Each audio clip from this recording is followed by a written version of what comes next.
Ici, c'est la salle de séjour qui fait cuisine ouverte également. Un logement confortable de 70 mètres carrés en plein centre de Brest.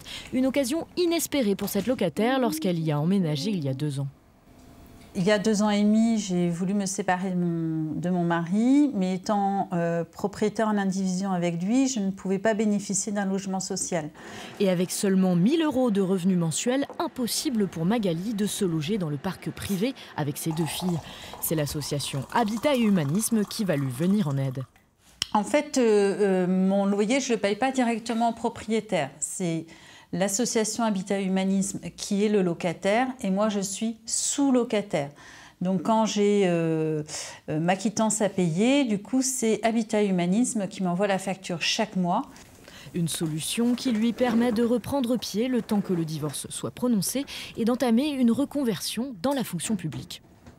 Je sais que là, j'ai un bail de 3 ans, j'ai un projet derrière, une fois que le divorce, que le partage du patrimoine soit fait, que je vais pouvoir rebondir en fait dans un projet immobilier. Le but n'est pas de rester là à vita aeternam, c'est vraiment transitoire.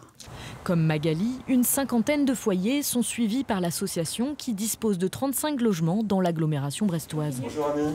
Ça va bien ? On va parler de nos dossiers ? Voilà.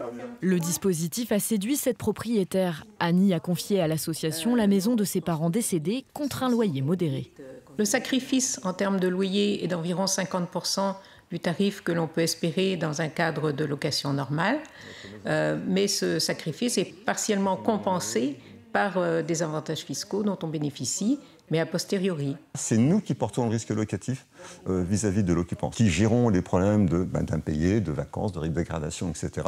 Et au bout des 6 ans, effectivement, nous rendons le logement en bon état aux propriétaires bailleurs. En pleine crise du logement, Habitat et Humanisme cherchent de nouveaux propriétaires pour soutenir les locataires en difficulté.